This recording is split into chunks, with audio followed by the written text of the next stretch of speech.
You're listening to PetLifeRadio.com. The Pet Doctor is sponsored by Ellie Mae Pet Supplements. Visit us at battle-cancer.com for more information on how Ellie Mae supplements can help your dog. Is your pet stressed out? Does your pet need annual vaccines? Which pet is best for a child? Would you know if your dog was in pain? Pet Life Radio presents The Pet Doctor, where you'll learn everything about keeping your pet healthy and happy. From pet care, pet meds and grooming, to pet food, pet insurance, and dental care, this is the place to find out everything there is to know about pet wellness. Whether you have a dog, cat, reptile, or rabbit, you'll find answers for your pets straight from the vets, because it's your pet. Health matters. Please welcome your Pet Doctor host, veterinary media consultant and veterinarian, Dr. Bernadine Cruz. Veterinarians touch every aspect of our lives, from the moment we wake up to the time we close our eyes at night. They keep the food that we eat safe, the pets in our lives healthy, and monitor the health of the environment by keeping an eye on the animals that inhabit it. One area of veterinary concern that many people are not aware of is aquatic veterinary medicine. My guest today, Dr. Roy Yanong, will immerse us in knowledge regarding veterinary involvement from industrial fish production to serving the needs of the fish hobbyist. We'll be right back after this short break with Dr. Roy. Please have a seat in the waiting room. The doctor will be with you shortly, right after these messages.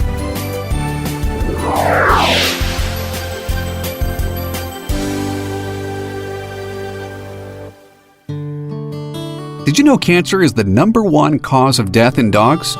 1 out of every 3 dogs is affected by cancer at some point during his lifetime, and half of those dogs affected die. Shocking, isn't it? Symptoms of dog cancer are nonspecific and often lead to a late diagnosis of the disease. But before it reaches an advanced or incurable stage, cancer exhibits mild but recurring symptoms. If you think your dog is losing weight, has a loss of appetite, looking dull and listless, is non-social, or has any sores, swellings, bumps, or lumps, or abnormal growth anywhere, it's time to visit the vet to make sure everything's well. This message is brought to you by Ellie Mae Pet Supplements. Ellie Mae is an animal healthcare company that creates products which focus on improving the overall health and quality of life for your much-loved pet.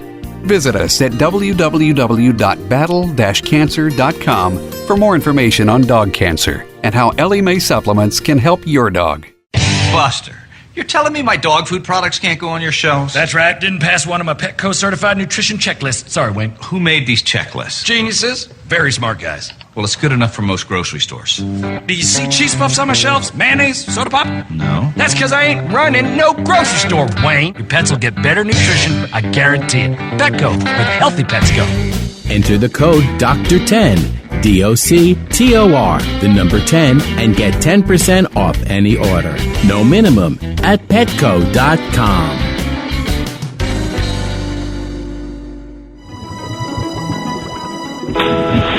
Aquariums and pond keeping are among the most popular of all hobbies in the United States and throughout the world. In fact, fish are probably the most numerous pet in people's homes and in their businesses. In Aquariumania, we'll learn more about the secret and not-so-secret life of fish and other inhabitants, the basics of good aquarium keeping, the complexities of the aquarium industry, and the science and art that surround this fascinating hobby. I'm your host, Roy Yanong, and I'd like to thank you for joining us. Aquariumania. Every week on demand, only on PetLifeRadio.com.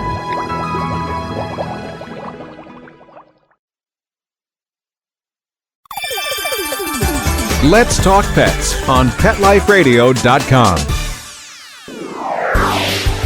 Welcome back to the Pet Doctor on Pet Life Radio with Dr. Bernadine Cruz. The doctor is in, and we'll see you now.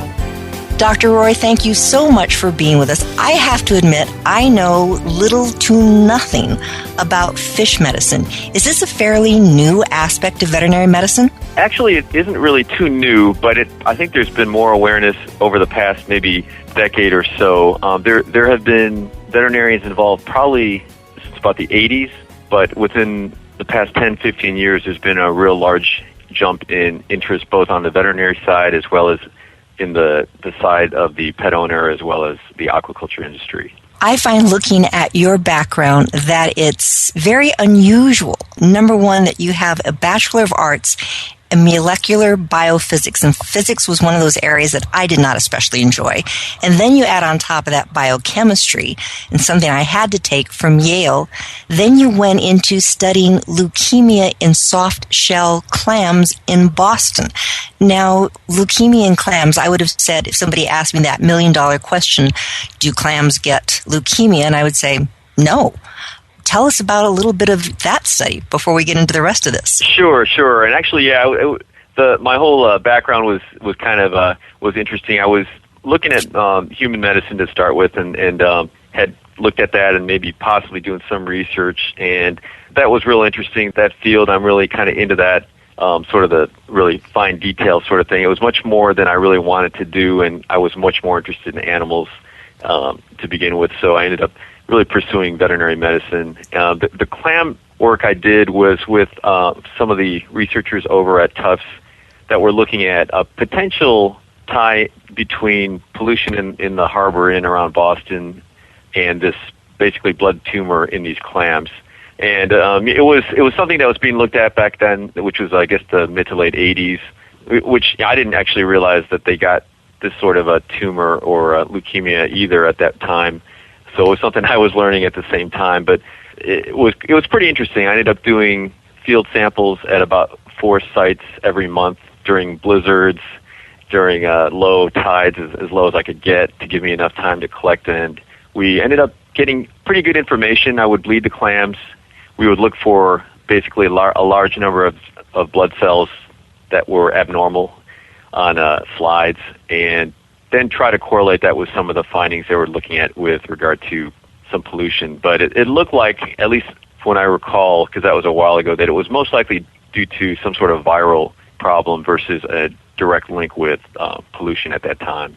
I think a lot of people will find that really fascinating, that studying something like, they think, a clam, how can that affect human health, or how can these animals be used as possibly sentinels to see what's going on in the environment? If these clams are getting ill, can that possibly be as one of the first indicators that people may be getting ill? And veterinarians really are involved in that, aren't they?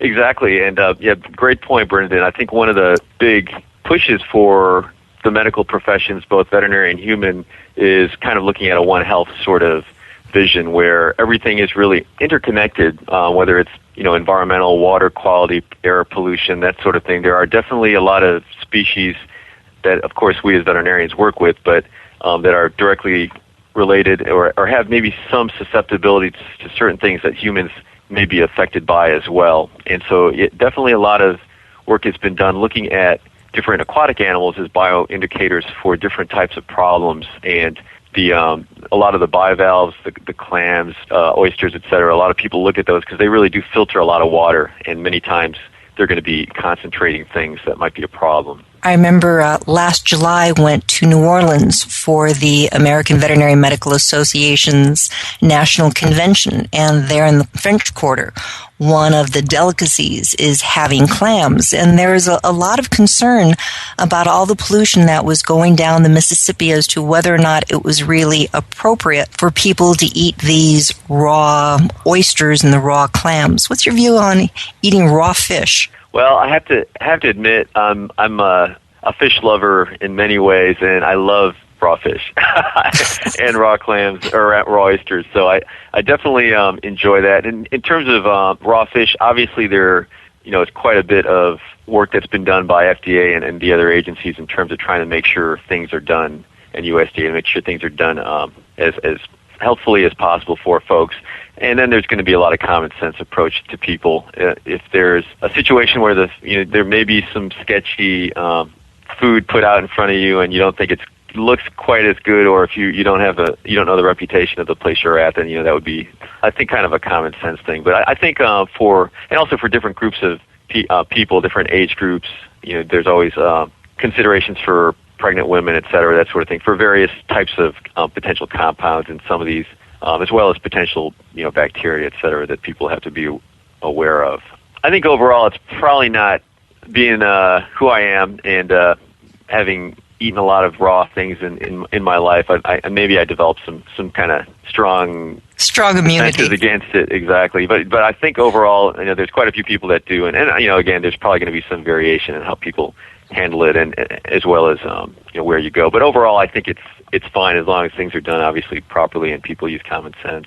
Something that you touched on, and I think, again, people may not be aware of, we think of, all right, our milk being produced, the bacon that we eat, the hamburgers that we eat, the meat that is out there, the red meat, maybe even, chickens. Veterinarians are involved in the production, the health aspects, overseeing that the animals that are used in production are going to be healthy. But veterinarians are also involved in fish production. Is that correct? Yes, definitely. And there's more veterinarians getting involved now. Traditionally, there's been a lot of fish pathologists and other non-veterinary folks that have done quite a bit to advance that field. And over the years, there's been a greater kind of influx of veterinarians working with these folks as well as with production in general. So there is much more work now by veterinarians working with aquaculture producers, as you say, trying to make sure that the fish are healthy on the production side as well. And fish are no longer just being harvested from the oceans. They truly have fish farms. And if I remember correctly, I read someplace recently that, like in the middle of the desert someplace, they had set up these fish farms for a certain type of fish that would thrive in that type of environment. Yeah, and that's actually, there's quite a few different places that do produce fish. There's a lot of different maybe kind of niche sort of environments where there may be a warm water, spring or something in some of the colder states where they're able to raise fish that they wouldn't normally be able to raise. Or there may be either technology or other things that allow for fish to be produced in certain areas that wouldn't normally be there. But there is definitely an increase. As you mentioned, there's a lot more production of aquaculture. I think there's actually going to be a PBS documentary as well coming up on looking at aquaculture in the next couple of weeks or so. But there is a great demand for seafood, both freshwater as well as marine seafood by the human population, which continues to grow, and the ability for the oceans and the lakes and the natural bodies of water to fulfill the great need is really, really pretty limited. So aquaculture has played a large role in trying to help to meet the need, and I think depending on who you speak to, there's an expectation that it'll take over, and it has actually taken over a lot of that need already, whether we're talking fish or some of the invertebrate type foods like shrimp and clams, etc. Well, Dr. Rohr, you've had a very varied career so far. After leaving veterinary school, you got involved in an ornamental fish production. Is that correct? And what does that mean? Yes, exactly. Well, I've always been a pretty avid fish hobbyist. When I was a little kid, I remember the first fish I had, we went to the store. I was, I think, in third grade. We thought they were trying to scam us by telling us that we should buy a tank and filters and all the things that you really need for a good aquarium, but we thought they were just trying to scam us to buy more supplies from them. So I ended up telling them we had an aquarium already and I just wanted to buy a fish and I needed a small bowl. So I bought a fish, had a small bowl that I put it in, and it died after maybe 4 days. So that was kind of my introduction to fish, the hobby and the industry. I actually hopefully learned a lot more since then, and after thinking about it in vet school and being really interested in just the ornamental hobby for many years, I actually actively sought a position working with the industry, and I had a colleague of mine, Dr. Greg Lubart, who was working down here with importer as well as a wholesaler of ornamental fish, who let me know about a fish farm that was looking at hiring somebody. So, I jumped at the chance, came down, interviewed. They offered me the job, and it was actually a really eye-opening for me to see how fish are produced. I think a lot of folks don't know where fish in the pet stores really come from and how they're, bred and grown out.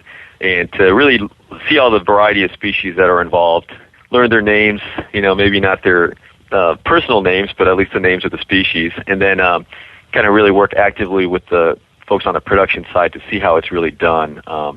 Was very, very great learning experience for me, and really kind of a different aspect of veterinary medicine. A lot of folks are familiar with kind of the pet side, but this is sort of a combination of pet as well as the agricultural sort of production side of veterinary medicine, which is also really important.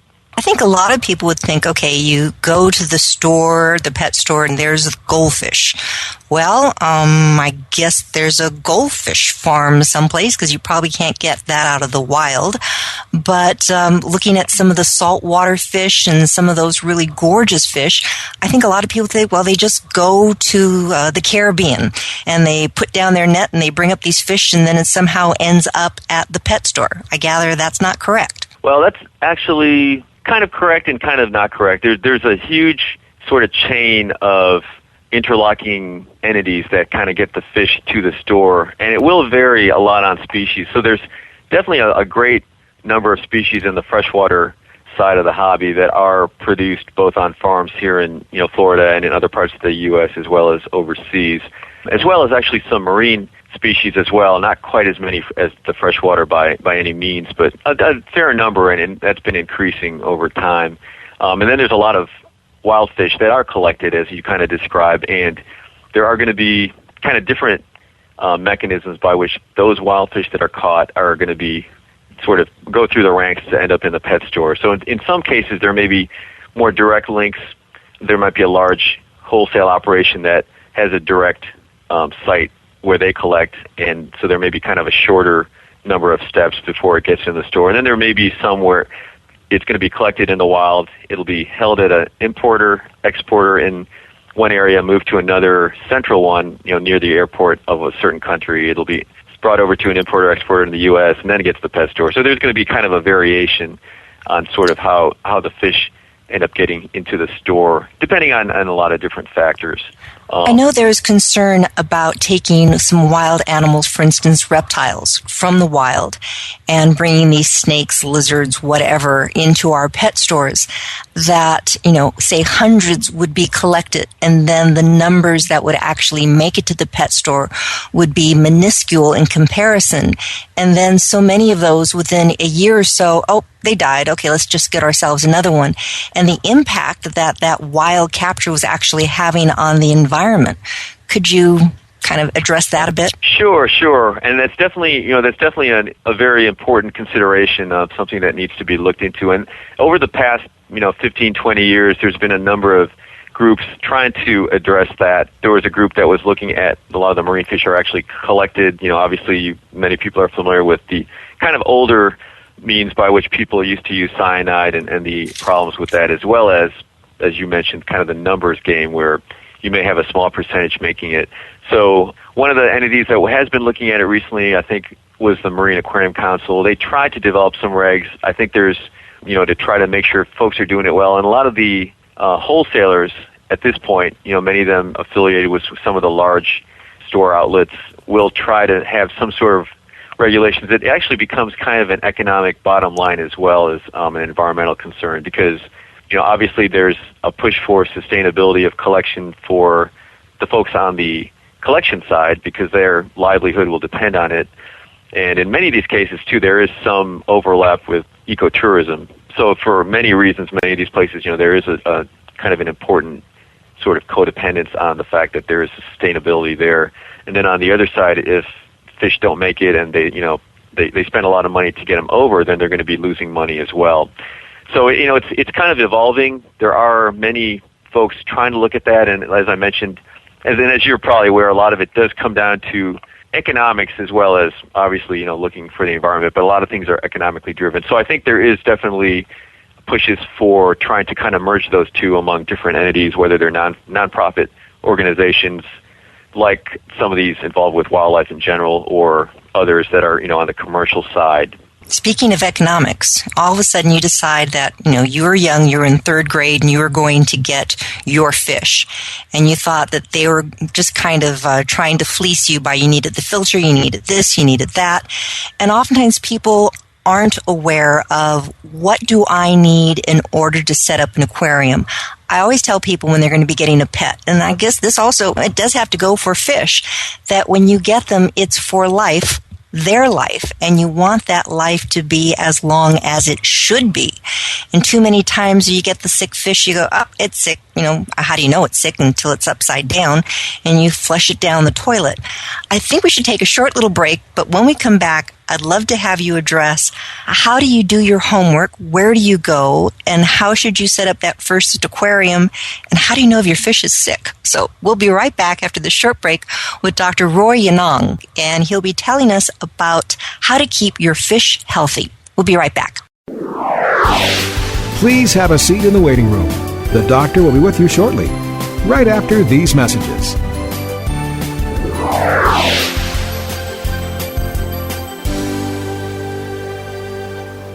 Love your pets but wish their medications were a lot less expensive? They are at 1-800-PET-MEDS. You'll not only save on flea and heartworm medications, but on prescriptions for arthritis, incontinence, thyroid, and more. And you get fast service, free shipping, and a 100% satisfaction guarantee. Plus, our licensed pharmacists ensure accuracy, monitor drug interaction, and more. See why over 5 million people have trusted their pet's health to 1-800-PET-MEDS, America's largest pet pharmacy. Call now or order online. Go to petmeds.com/doctor, DOCTOR, to get 10% off any order and free shipping on orders of $39 or more at petmeds.com. The Pet Doctor is sponsored by Ellie Mae Pet Supplements. Ellie Mae is an animal healthcare company that creates products which focus on improving the overall health and quality of life for your much-loved pet. Visit us at www.battle-cancer.com for more information on dog cancer and how Ellie Mae supplements can help your dog. They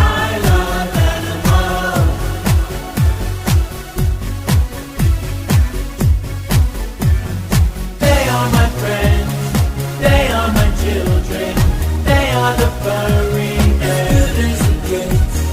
They are my family, they understand me, that's how I love my pets. I Love My Pets, the new single by Mark Winter, available on iTunes. The Boo Boo Loon Pet Recovery Collar is an innovative inflatable product that comfortably restricts pets from harming most surgical wounds, skin disorders, and obsessive licking or scratching.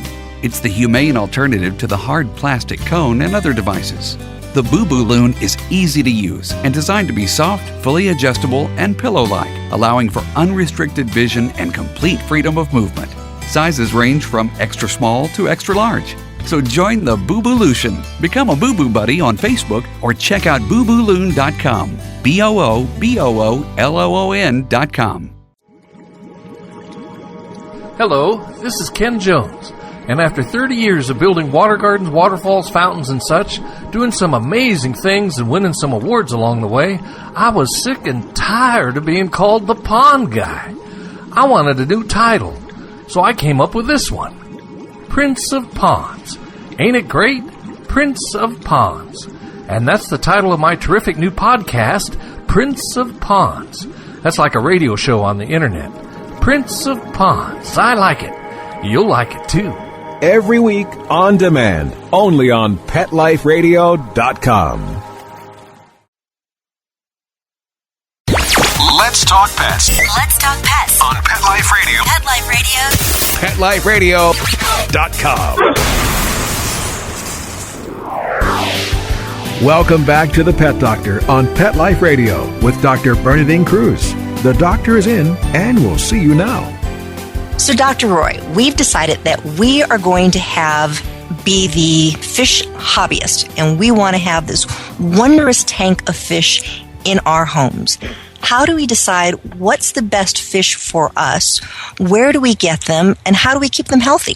That's a great question, and I think there are so many folks, at least I know when I was growing up, and we're hoping, obviously, for the industry that, continues, that realize the beauty and all the intricacies and science and pleasure of having an aquarium in their home or, office. There's a lot of considerations that need to be made when you're looking into that. One big one is obviously purpose. If it's for your home, are you looking at it as something that's maybe going to be also educational for the kids? Is it something that you want to be sort of ornamental in the area you're going to place it in? Another major consideration is cost, and also who's going to be maintaining it. Many folks will try to set this up for maybe a learning experience for their children, and hopefully they realize at some point they're going to be taking it over. But those considerations are pretty important, as well as things like size, space, where it's going to be located. Those are all things that need to be looked into. with some of that information, you're going to have a better idea, for example, in terms of size for an aquarium, what type of fish to get. And I think your philosophy is very good when you're talking to anyone who wants to be a pet owner, whether it's a dog, cat, bird, or fish, is that you're sort of in charge of this animal, and you need to really do all you can to keep it alive as long as possible and as healthy as possible. So knowing what types of fish you're kind of interested in, you have to do a little homework. The pet stores, if you go to some of the good pet stores, you should get some good information in terms of what the animals are, or which fish have really specific needs, which ones are a little more easy to take care of. Also, how big they get, real important to know that. If you have a tank that's going to be too small for them in about 6 months, then that's probably not a good fish for you.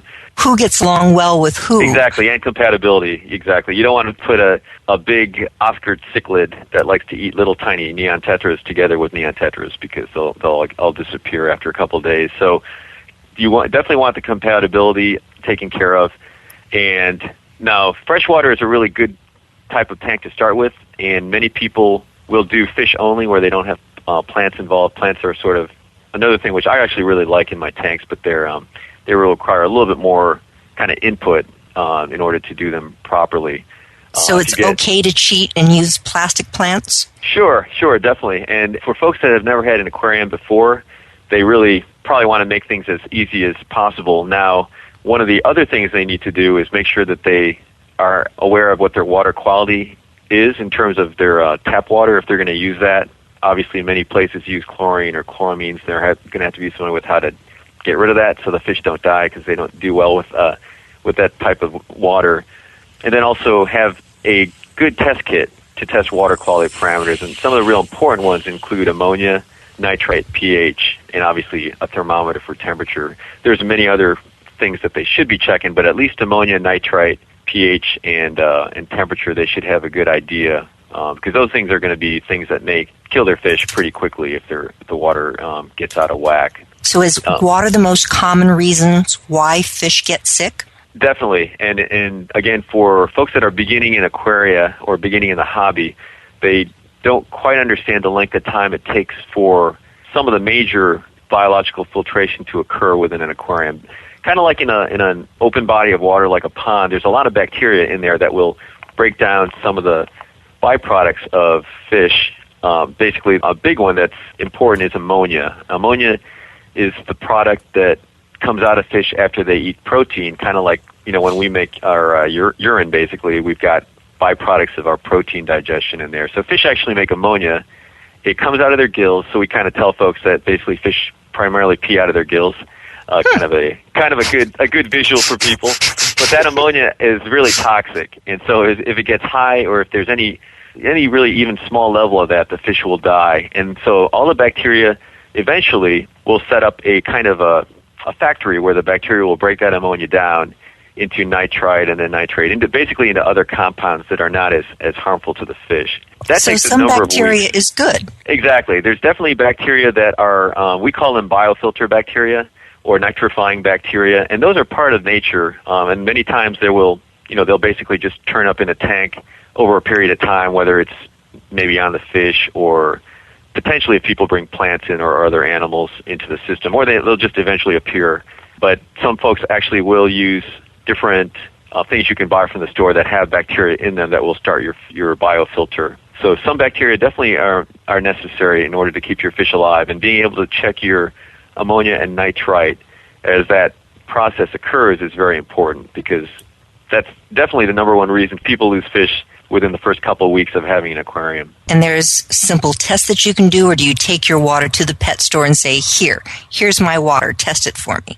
Yeah, many pet stores will do that, but it's really good for many reasons for you to be able to do that, and a lot of test kits are available at pet stores to test for those real basic but important parameters. And if you have set up a tank, we usually tell people at least every day or every couple of days to test for those specific parameters until they basically get the readings that are good, and let them know that the bacteria have taken over. And that's another thing, too, is when you set up an aquarium, you don't want to get 100 fish all at once or 10 fish all at once. You kind of want to get a few at a time so that your bacteria can kind of build up slowly and you don't introduce a lot of that ammonia into the system all at once. But what that means also then is that if you do get multiple groups of fish in, that you have to be careful, because if you have one group of fish in there and then you throw in another group maybe a couple weeks later, there's always a potential that they have different types of things kind of on them, maybe whether they're bacteria or parasites, and they may infect each other.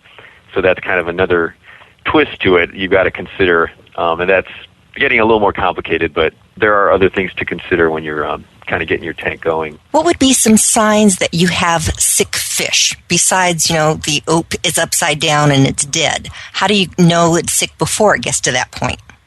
Well, a lot of times if you put your ear up to the aquarium, you can kind of hear them sort of complaining. They'll maybe talk to each other and tell each other how bad they feel. Since that doesn't really happen, obviously, there's just like with any of the animals, and like even your dog or cat, one of the big initial things that you look for is, are they eating? Many times fish will stop eating if something's wrong.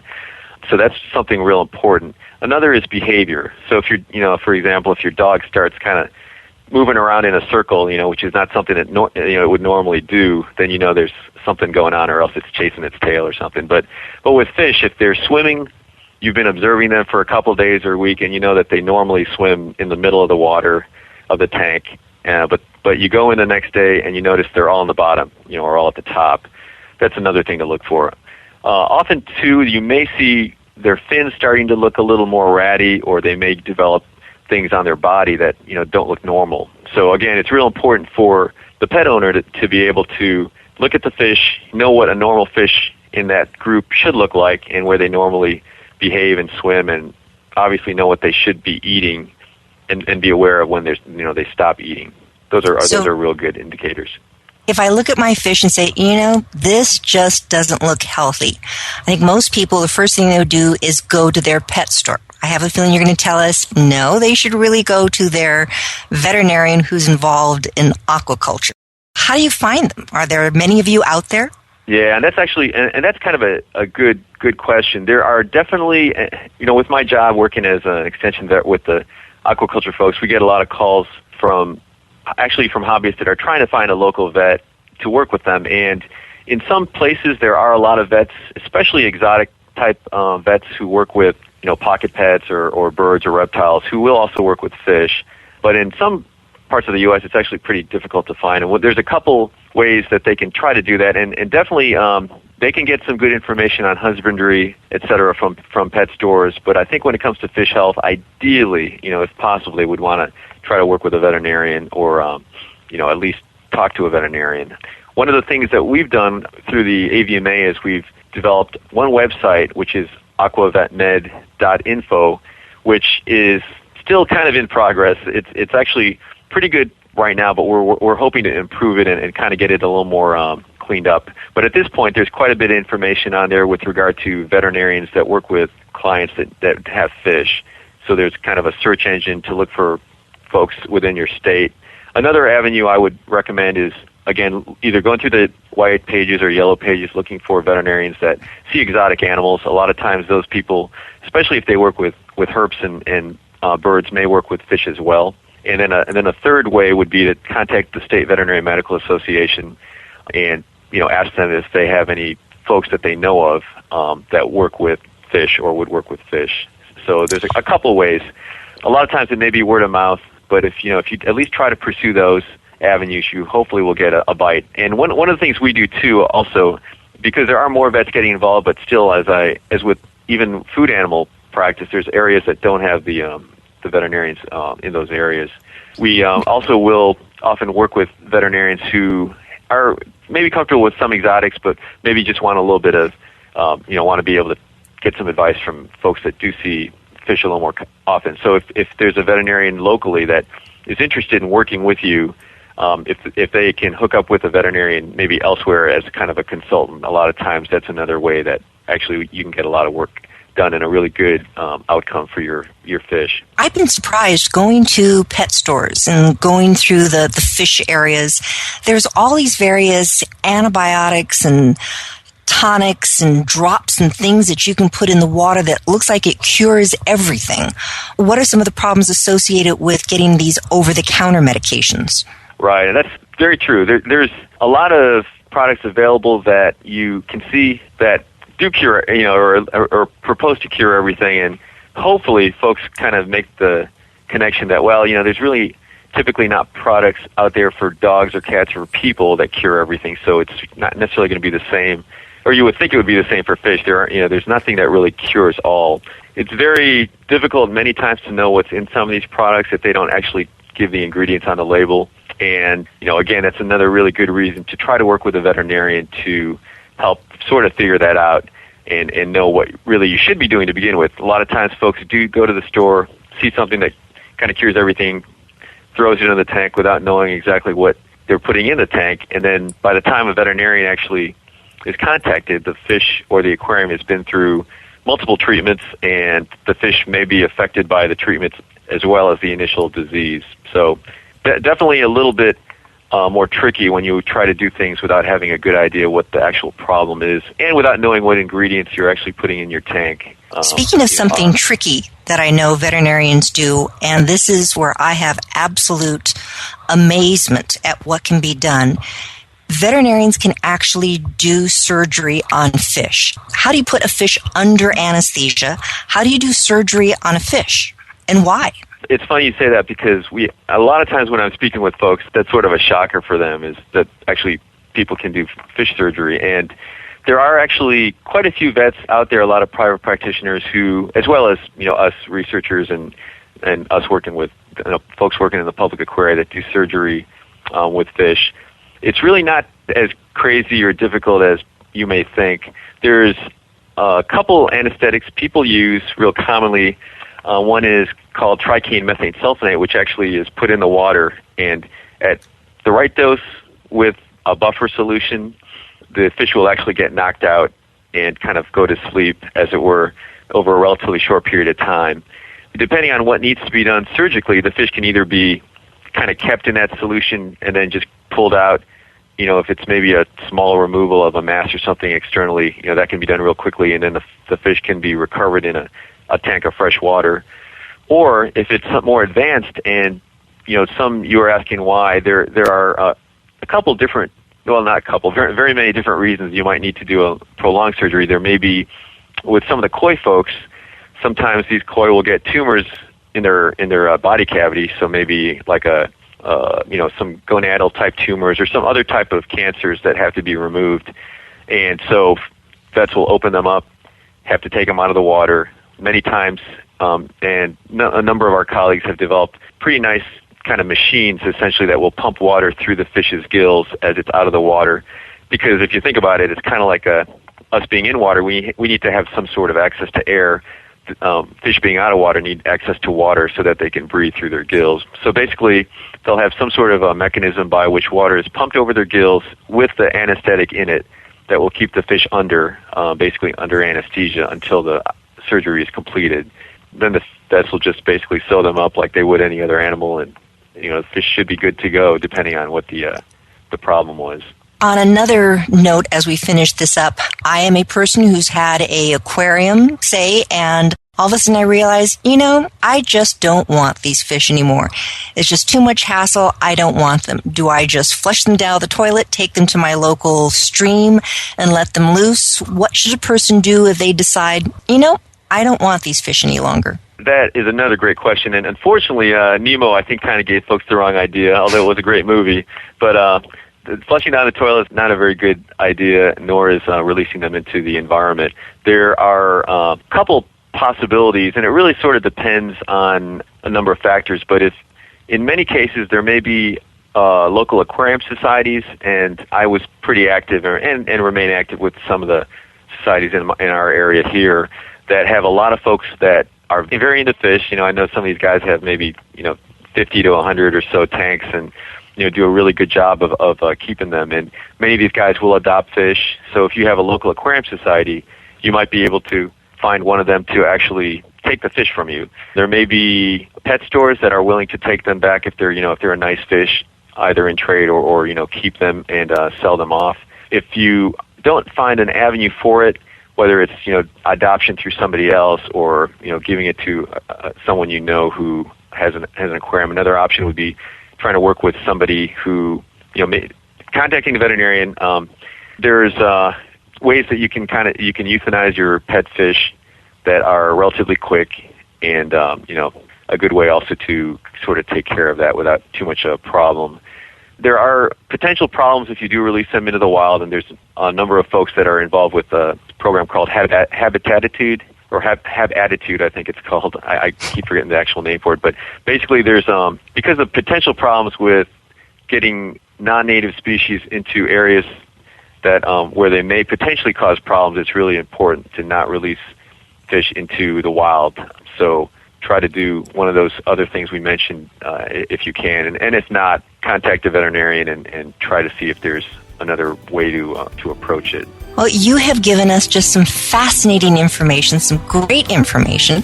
So hopefully if people have some interest in having pet fish, the website that you mentioned is going to be listed on our website.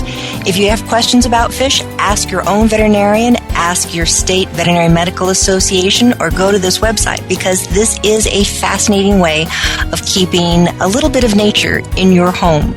We've been speaking today with Dr. Roy Yanong. He is a veterinarian who is passionate about fish medicine and a veterinarian who's one of few. So thank you very much for being with us today. The hope of the show is to always educate and entertain. I think we did both of that today. Questions, ask your own veterinarian, or you can always email me at @Pet Life Radio. Come back again next week. We'll have some more fascinating information for you. Take care. Pets can be a wonderful addition to your life. Keeping them healthy and happy is important. Pet Life Radio presents The Pet Doctor with veterinary media consultant and veterinarian Dr. Bernadine Cruz. Whether you have a dog, cat, reptile, or rabbit, you'll find answers for your pets straight from the vets. The Pet Doctor, on demand every week, only on PetLifeRadio.com.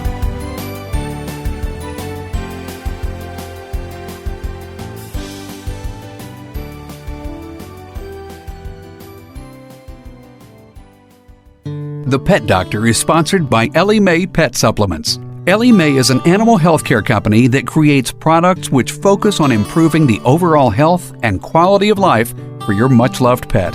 Visit us at www.battle-cancer.com for more information on dog cancer and how Ellie Mae supplements can help your dog.